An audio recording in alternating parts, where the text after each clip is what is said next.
안녕하십니까. 슈퍼코디의 김현민입니다. 자, 오늘은 금융과 관련된 기업, 산업에 대한 분석을 한번 해보도록 하겠는데요. 금융에 있어서 가장 중심이 되는 핵심적인 저희 이번에는 한국은행에 대해서 한번 알아보는 시간을 갖도록 하겠습니다. 여러분 보통 금융업은요. 은행이라든가 금융투자업 또는 비은행 예금기관, 보험 이런 형식으로 분류가 되는데요. 사실은 우리가 그런 금융기업들만에 대한 이해도가 있고 보통 금융공기업은 많이 가고 싶어 하지만 금융공기업의 주요한 기능이 사실 금융시장이라든가 금융 시스템을 운영하는 데 있어서 굉장히 핵심적인 중심축에 있습니다. 네, 대부분 그런 것들을 지나치고 가기 마련인데요. 오늘은 그 중심에 있어서 가장 중요한 화폐 발행 기관이자 우리나라의 중앙은행인 한국은행에 대해서 알아보는 시간을 갖도록 하겠습니다. 자, 한국은행은요, 여러분들 이제 영문 이력서를 쓸 때요, 보통 뭐 BOK, FSS 그런 용어들이 많이 나옵니다. 그래서 BOK, 뱅크 오브 코리아, 한국은행을 지칭을 하는 거죠. 한국은행에 관련해서 여러분들이요, 한번 뉴스 검색을 해보시면 사실 굉장히 많은 뉴스가 나오고 있는데 지금까지는 아마 그런 뉴스를 별도로 따로 검색을 해보는 시간은 갖지는 않으셨을 것 같아요. 사실 한국은행에서 어떠한 정책을 어떻게 한다는 것만 이해한다고 해도 금융시장이 어떻게 흘러가고 있구나라는 이해도를 높이는 데 상당히 큰 도움이 됩니다. 자, 우리 한국은행에 대해서 알아보기 이전에 중앙은행이 생긴 배경에 대해서 한번 알아보도록 하겠습니다. 여러분들 이제 예전에 우리가 실물 경제에서 이제 화폐 경제로 넘어가는 단계를 보면은 실물의 교환이 있다가 그거에 대한 불편함을 느껴서 이제 자연스럽게 화폐가 생성이 된 그런 과정들을 아마 예전에 이제 학교 다니면서 배우셨을 것 같은데요. 만약에 우리가 중앙은행이라는 게 없이 각 은행에서 마구 화폐를 발행하면서 우리가 이게 진짜 화폐야라고 한다면 사실 굉장히 경제에 엄청난 혼란이 있겠죠. 그래서 이런 이제 자본주의가 이제 싹 트이면서 화폐에 대한 그것을 전체적으로 기능을 통제할 수 있는 중앙은행이 생기기 시작을 했는데요. 중앙은행의 가장 처음 효시는 스웨덴 국립은행으로 1668년에 설립이 됐다고 합니다. 자, 그리고 우리나라의 한국은행은요, 1950년도에 설립이 됐고요. 그 당시에 이제 전쟁에 대한 자금 지원 복구에서 여러 가지 기능을 했던 것이 사실이지만 한국은행의 전신은 일제시대 때 생겼던 조선은행으로서 사실 조선은행의 기능은 좀 어떻게 보면 우리 역사에서 좀 아픈 역할을 담당했습니다. 우리 이제 자본을 수탈해 가거나 하지만 이제 50년에 다시 한국은행이 새로 이제 그 자리를 이제 잡으면서 우리 경제에 있어서 가장 중요한 물가 안정을 도모함으로써 경제 전반에 있어서 안정을 도모하고 중요한 기능을 하고 있습니다. 자, 다른 나라에 한번 중앙은행이라고 하는 것들을 살펴보면요. 미국은 아마 여러분들 뉴스에서 많이 보셨을 텐데요. 미 연방준비제도가 있고요. 그다음에 일본에는 뱅크 오브 재팬이라고 하는 일본은행이 있고 캐나다는 캐나다은행이 있습니다. 자, 중국은 무슨 은행일까요? 예, 중국은행이 아니고요. 중국인민은행입니다. 중국의 중국은행은요, 일반적으로 우리가 생각하는 시중은행의 하나이고요. 중국에서 중앙은행으로서 역할을 하는 곳은 중국인민은행, 예, 꼭 알아두시고요. 한국은행에 대해서는 한번 살펴보면요, 이제 산업은 일반 중앙은행이 있고요. 당연히 기업에 있어서 비영리법인이겠죠. 그리고 지금 현재는 대표자로 이주열 총재가 총재직을 감당을 하고 있습니다. 주요 산업은 이제 중앙은행으로서의 역할을 하는 거고요. 제가 아까 말씀드렸듯이 설립은 1950년도에 세워졌지만 그 전신은 조선은행으로 보시면 될 것 같습니다. 현재 그 서울 남대문에 위치하고 있고요. 예전에 원래 한국은행 자리는 지금 이제 화폐 박물관으로 이용이 되고 있습니다. 자, 사실 이제 그 중앙은행의 설립 목적은요, 여러 가지 주요 기능들이 있지만 사실 이제 물가 안정을 도모함으로써 경제에 이바지한다는 것이 가장 큰 설립 목적이고요. 자, 그러면은 가장 주요한 그 핵심 기능을 한번 알아보도록 하겠습니다. 물론 이제 여러 가지 기능들이 있긴 한데요. 핵심적인 이제 8가지 기능을 먼저 추려보자면요. 먼저는 가장 중요하게 우리나라의 한국 원화를 발행하는 화폐은행으로서 역할을 하고 있습니다. 현재 우리나라는요, 지폐로는 4종류가 발행이 되고 있고요. 그 다음에 이제 주화로서는 6종류가 발행이 되고 있는데요. 여러분들 발행은 한국은행에서 한다고 하지만 이러한 주화 지폐를 만드는 곳은 어디죠? 네, 한국조폐공사죠. 그래서 한국은행이 한국조폐공사에 의뢰를 해서 그 돈이 이제 화폐가 만들어지면 그것을 본부나 각 지역 본부로 해서 그것을 발행을 하게 되고요. 그다음에 중심에서 이렇게 돈이 돌고 나서 나중에 돈으로서 기능을 다 한 다음에 다시 중앙은행으로 들어오게 됩니다. 자, 그다음에 우리나라의 통화 신용 정책의 수립 및 집행을 합니다. 이따가 제가 이 기능을 설명하기 위해서 금융통화위원회에 대해서 한번 말씀을 드리긴 할 텐데요. 우리나라의 통화 정책이라고 하는 것은 이제 물가 안정을 위한 무슨 기준금리, 정책금리라고 하죠. 그런 것들을 정한다거나 하는 그런 여러 가지 통화 정책에 있어서 그 핵심적인 것들을 수립을 하곤 합니다. 그래서 이제 신문을 보면요, 금융통화위원회가 항상 이제 목요일마다 한 달에 2번 정도 목요일에 만나서 그러한 것들을 이제 논의하고 정책을 수립하게 되는데요. 그런 부분에 관련해서 계속해서 많은 것들이 뉴스에 나오고 있습니다. 그래서 만약에 금융권에 관심을 갖고 계시거나 금융공기업 또는 금융은행 쪽에 가시는 분들이라고 하더라도 이러한 한국은행에 있어서 금융통화위원회의 역할에 대한 것들 뉴스를 좀 검색을 한번 해보시기 바랍니다. 자, 그다음에 금융 시스템의 전체적인 안정을 위한 업무를 수행하고 있는데요. 여러분들 이제 금융 시스템이라고 하는 것은 금융 시장이 잘 돌아가기 위한 금융 시장이라든가 금융 기관이라든가 여러 가지 제도들이 있습니다. 그래서 한국은행 홈페이지에 들어가 보시면요, 이런 우리나라의 금융 시스템이 무엇이고 그것이 어떻게 돌아가고 있는가의 내용이 뭐 여러 보고서부터 시작해서 기본적인 내용들이 너무나 잘 나와 있습니다. 한번 한국은행 홈페이지에 들어가셔서 금융 시스템이 어떤 것이고 어떤 기능을 하는가에 대해서 한번 살펴보셨으면 좋겠습니다. 자, 그 다음에 중앙은행인 한국은행은요, 여러분들 잘 아시다시피 우리나라 시중은행들에게 돈을 대출해 주기도 하고 저금을 받기도 합니다. 곧 은행의 은행인 거죠. 여러분들 보통 아마 콜금리라는 얘기 들어보셨을 텐데요. 콜금리는 금융기관과 금융기관끼리 사실은 서로 급할 때 돈을 주고받고 예금해주고 그러니까 그 대출해주고 하는 기능을 서로 할 수 있게 되어 있습니다. 그래서 그런 금융기관 간의 거래도 상당히 금융에 있어서 많은 거래가 이루어지고 있는데요. 한국은행이 만약에 어떠한 정책 자금을 푼다든가 어떤 이제 그 산업 분야에 있어서 지원하기 위한 자금이 풀린다라는 그런 것들을 이제 신문에 보도가 되면은 한국은행에 가서 기업이나 개인이 직접 돈을 받아오는 것이 아니라 그것을 은행에 각각 위임을 해서 위탁을 해서 그 업무를 시중은행들이 수행을 하게 됩니다. 그래서 개인이나 기업과 한국은행들이 거래를 직접 하는 것은 아니고요. 개인이나 기업과 은행들이 거래를 하고 그 거래는 은행과 한국은행이 거래를 하게 됩니다. 그래서 여러분들 뭐 정책 자금이 풀린다, 한국에서 올해 이제 얼마의 돈을 뭐 푼다, 뭐 그런 이제 뉴스가 나오면은 관련해서 은행에 문의하시면 그거에 대한 서류라든가 그런 것들을 다 은행에서 위임을 받아서 하기 때문에 그렇게 관련한 자금들을 이용하시면 될 것 같고요. 요즘에 뭐 청년 취업 관련해서 자금들도 많이 풀리고 있는데 한번 관심 가져보셨으면 좋겠습니다. 자, 그다음에 이제 국고금의 이제 수납 및 지급을 하는데요.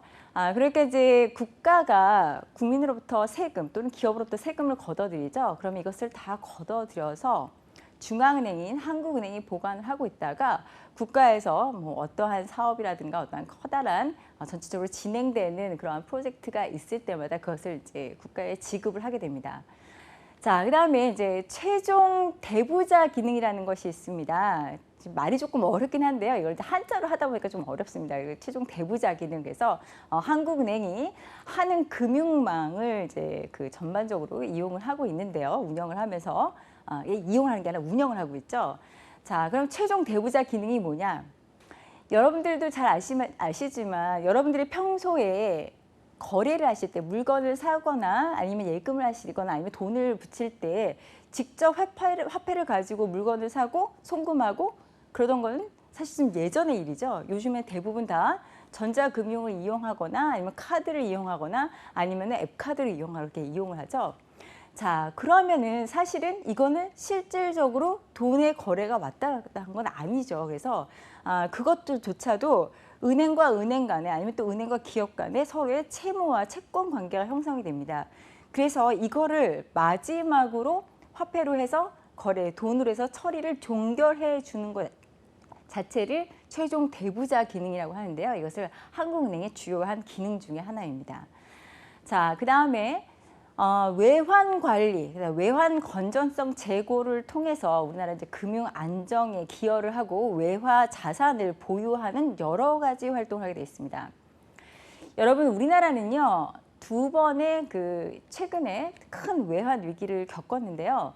1997년에 IMF 구제 금융을 받게 된 아시아 외환 위기를 겪게 됐었고, 그 다음에 2008년에는 전 세계 글로벌 금융 위기, 뭐 리만 브라더스 사태, 서브프라임이라고 하는데, 사실 그때마다 우리나라가 굉장히 어려움을 겪었던 것 중에 하나가 외화가 빠져나가는 거죠. 자, 여러분들 달러에 관련해서는 여러 가지 이제 중요한 숨겨져 있는 일들이 굉장히 많습니다. 예를 들어서 미국과 중국이 사이가 좋지 않음에도 불구하고 미국이 중국에 북한에 대해서 경제적 제재를 가해라라는 압력을 넣으면은 중국이 동의하진 않지만 따라갈 수밖에 없는 그러한 것들이 사실은 기축통화인 달러를 미국에서 보유하고 있기 때문에 이런 것 때문에 전반적으로 어쩔 수 없이 따라가는 그런 어려움을 겪게 되는데요. 이것이 사실 되게 중요한 기축통화의 힘입니다. 우리나라가 이 외화 자산을 보유한다는 거에 대한 중요성과 심각성을 느끼기 시작한 건 아마도 제가 보기에는 본격적으로 IMF 구제 금융의 위기를 한번 국가가 겪고 나서가 아닌가 싶은데요. 여러 가지 한국은행이 이 외화 자산을 보유하기 위해서 여러분 통화 수합을 한다든가 여러 가지 활동을 하고 있는데 그런 것들이 뉴스에 나올 때가 많이 있습니다. 그래서 통화 수합을 하거나 통화 수합이 연장됐거나 하는 것이 다 일정하게 우리가 갑자기 외화가 다 사라져가지고 그러니까 외화가 떨어져서 어떤 국가 부도의 위기에 처한다든가 그런 어려움에 처하지 않기 위해서 적절하게 외화를 관리하기 위해서 굉장히 노력을 하고 있습니다. 최근에 여러분들 미중 무역 전쟁을 보면요, 뭐 중국에서 위안화 가치를 굉장히 떨어뜨리고 또 미국에서는 또 외환 환율 조작국으로 막 지정을 하고 여러 가지 싸움들이 있는데 그 안의 내용에 있어서는 달러의 역할이 굉장히 크기 때문에요. 이런 금융이라든가 기업의 어떤 비즈니스에 관심을 가진 분들이라면 사실 기축 통화에 대한 역할과 그거에 대한 파급 효과에 대해서는 어느 정도 알아두셔야 됩니다. 자, 그 다음에 한국은행에서도 주요한 기능 중에 하나가 굉장히 많은 여러 가지 경제에 관련된 것들 통계 조사 연구를 하고 있습니다. 그래서 이게 뭐 통계 조사국도 있고 경제의 전체적인 전반적인 지표라든가 그런 것들을 면밀히 관찰하는데 그래서 한국은행에서 나오는 발표들 보면 현재 뭐 경제 상황이 어떻게 되고 있고 물가 지수는 어떻게 돼 있고 금리 안정세는 어떻게 돼 있고 그런 것에 대한 내용들이 많이 나옵니다. 그래서 이따 한번 제가 그거 내용 보면서 얼마나 많은 자료와 정보들이 한국은행 홈페이지에 들어가 있는지 한번 살펴보도록 하겠습니다. 자, 여기 한국은행 홈페이지에 바로 들어가 보시면요, 바로 물가에 대한 내용이 나와 있습니다. 그래서 주요 경제 지표 해가지고 내용들 나오는데요. 벌써 딱 나오죠. 한국은행 현재 기준금리 1.50%고요. 뭐 물가 안정 목표 나오는데 현재 지금 물가 안정 지수가 마이너스에 들어가고 있어서 이런 것들이 굉장히 많은 우려 사항으로 얘기가 되고 있습니다. 여러분들 제가 금융권에 이제 가끔 인터뷰에 면접관으로 들어가 보면은 가끔 기준금리를 한번 물어보시는 분들이 계세요. 그럼 그런 것들에서 의외로 가끔 정확하게 답변 못 하시는 분들이 있는데 헷갈려 하시거나, 금융업에 종사를 한다거나 아니면 금융에 관련돼서 관심이 있다면 이 기준금리를 알아두는 것은 굉장히 필수이고요. 기준금리로부터 시작해서 파생된 여러 가지 시중금리들의 종류도 많이 있습니다. 그래서 그러한 금리에 있어서 여러 가지 종류도 꼭 한 번씩 파악을 해보셨으면 좋겠습니다. 자, 이게 여러분들 한국은행 홈페이지에 들어가 보시면요, 이렇게 많은 여러 가지 보고서가 있습니다. 그래서 연차 보고서, 통화신용정책 보고서, 금융안정 보고서, 경제 전망 보고서, 지급결제 보고서 나와 있는데요. 여러분들이 사실 이거 굉장히 어렵게만 생각하시는데 한두 가지를 먼저 선정하셔가지고요. 뭐 통화신용 정책에 관한 거 좀 읽기 쉬운 것부터 해서 한번 몇 번 한번 읽어보시면 연차적으로 다른 것도 읽기 쉽게 되고요. 여러분들 금융뿐만 아니라 다른 산업에 있어서도 앞으로의 경제 전망이라든가 그런 것들이 어떻게 되느냐에서 예측해보는 문제들이 굉장히 많이 나옵니다. 그래서 한번 이런 것들을 보시고 현재 어떻게 보면 가장 따끈따끈한 정보들이거든요. 그래서 이것들을 살펴보시면서 여러분들의 취업 역량을 강하게 키우셨으면 좋겠습니다.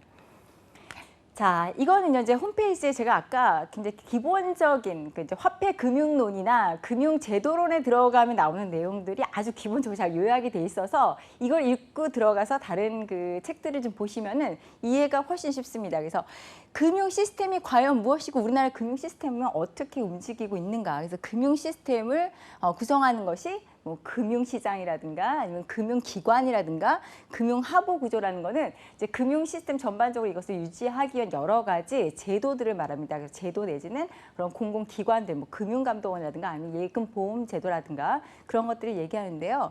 뭐 금융시장에 관련해서는 뭐 단기냐 장기냐에 따라서 자금시장이냐 자본시장이냐 그리고 뭐 금융기관에서는 은행이라든가 보험, 증권 그래서 어떻게 기업의 자금을 조달하는가에 대해서 감을 잡을 수 있는 건데 그런 것들에 대해서 여러분들 한번 살펴보시면 가장 핵심적인 것들을 빨리 습득하기에 좋으실 거로 생각이 됩니다. 자, 그 다음에 금융통화위원회에 대해서 한번 알아보도록 하겠는데요. 여러분들이 제가 보니까 금융통화위원회하고 금융위원회를 조금 혼동하시는 것 같아서 이거 반드시 짚고 나가야 되는 것 같아서요. 금융통화위원회는 한국은행 내에 있는 통화 정책에 관련된 것을 결정하는 정책기구입니다. 그래서 주요 사항을 심의 의견하는데 이 금융통화위원회는 총 7인으로 구성이 돼 있고요. 한국은행의 총재가 이 금융통화위원회의 위원장을 겸하게 되어 있습니다. 그래서 한국은행 총재와 그다음에 이주열 총재 또 이런 한국은행 총재 그 위원장이 그 그러니까 이제 그 추천을 한 그다음에 그 부위원장과 나머지 5인은 뭐 기획재정부라든가 전국은행연합회라든가 그런 데서 금융위원회라든가 각각의 그 수장들이 추천한 사람으로 대통령이 임명을 하게 되어 있습니다. 그래서 구성을 해가지고요. 이 금융통화위원회 위원들이 어떤 위원들이 되느냐에 대한 것도 기사에 가끔 나오는 경우도 있습니다. 그래서 여기에 이제 금융통화위원회의 총재의 임기는 총 4년이고요. 한 번에 걸쳐서 연임을 할 수가 있습니다. 여러분들 그 신문에 보시면요. 기준금리가 내릴 것이냐 올라갈 것이냐 그런 거에 대한 이제 금리에 관한 거 또는 통화 수합에 관한 내용들이 많이 나오는데 관련해서는 반드시 금통이라는 내용들이 이제 그 위원회의 내용이 나오고 어떻게 결정되었고 어떻게 회의를 했고 하는 내용들이 신문에 자주 보도가 되고 있습니다. 자, 그러면은 금융통화위원회와 여러분들이 가끔 혼동하시는 금융위원회에 대해서 한번 알아보도록 하겠는데요. 제가 그 지도하는 학생들한테 이제 가끔 물어보면은 우리나라의 금융에 있어서는 이제 정책이 굉장히 중요한데 금융 정책의 가장 최고의 결정 기구가 어디냐라고 물어보면은 선뜻 잘 대답하는 친구들이 많지는 않습니다. 뭐 한국은행이라고 얘기하는 친구들도 있고 가끔 뭐 금융감독원 얘기하는 친구들도 하고 있는데요. 자, 우리나라의 금융에 관련 전반적인 것의 최고 결정 기구는 네, 금융위원회입니다. 금융위원회 위원장은요, 장관급 인사고요. 얼마 전까지는 최종구 위원장이 이 위원장직을 담당을 했었고요. 최근에 은성수 수출입 은행장이 추천을 받아서 얼마 전에 청문회를 끝내고 새로 취임을 했습니다. 여러분 이제 새로운 금융위원회 위원장이 추천이 되고 이제 취임을 하고 아마 제가 보기엔 취임사를 했을 텐데요. 취임사라든가 신년사라든가 우리나라 최고의 금융정책 기구인 만큼 어떤 산업에 어떻게 자금을 공급하고 어떤 방식으로 금융시장을 이끌어 갈 것인가에 대한 내용들이 자주 언급되곤 합니다. 그래서 여러분들 금융 쪽에 그 지원을 하는 친구들이라면은 반드시 이 금융위원회의 위원장의 최근에 취임사라든가 2019년, 2018년 취임사라든가 아니면 이제 새로이 취임한 은성수 그 위원장은 예전하고 다른 어떠한 것들을 이야기했는지를 조금 관심 있게 보셨으면 좋겠습니다. 금융산업의 선진화와 금융시장의 안정을 꾀하기 위해서 굉장히 건전한 신용 질서를 전반적으로 전체 운영을 하도록 사무를 관장하는 대한민국의 중앙 행정기관이고요. 예전에 사실은 이제 금융감독위원회에 있어서의 몇 가지 기능과 기획재정부의 몇 가지 기능을 재편해가지고 2008년에 새로 출범을 했습니다. 그래서 예전에는 이제 금융감독원의 일부 부서와 그런 했던 기능 자체가 전체적으로 취합되면서 업무를 굉장히 크게 영역을 넓혀서 다시 출범을 했고요. 현재는 지금 중구 세종로에 위치하고 있습니다. 자, 한국은행 인원 현황을 잠깐 살펴보면은요, 전체적으로 2,000여 명, 한 2,500여 명 정도 가까이 되고 있습니다. 그래서 수도권의 한국은행 본부에 있고요. 또 지점들이 한국은행에 있고요. 아시겠지만 여러분들 각 지역에 한국은행 본부들이 있습니다. 그래서 지역 본부에서는 지역 인재들을 채용을 하고 있고요. 그다음에 무기계약직 정규, 비정규직이 있었는데 최근에 요즘에 이제 고용 안정에 관련된 여러 가지 정책이 시행이 되면서 2017년 이후로는 비정규직이 대폭 줄어든 바가 있습니다. 자, 신규 채용은요, 이제 우리가 일반적으로 하반기 채용을 하고 있는 거는 이제 G5 신입생 직원 채용을 한다고 하는데요. 보통 이제 대졸자들 중심으로 해서 채용을 하고 있긴 하지만 그 한국은행도요, 최근 몇 년 전부터 블라인드 채용으로 전환이 됐습니다. 사실 한국은행의 채용에 있어서는 거의 고시라고 할 정도로 어렵고 시험의 난이도가 높았었는데요. 경쟁도 굉장히 치열하고요. 요즘 이제 블라인드 채용을 하면서 좀 더 그러니까 열린 채용을 실시하려고 노력을 하고 있는데 한국은행은 이제 G5 직원은 매해 이제 하반기에 한 65명 정도 내외로 해서 뽑고 있는데 뭐 경제, 경영, 통계, 법학, 요즘 IT 분야 해서 그다음에 또 해외 관련 전문 인력들도 뽑고 있습니다. 사실은 예전에는요.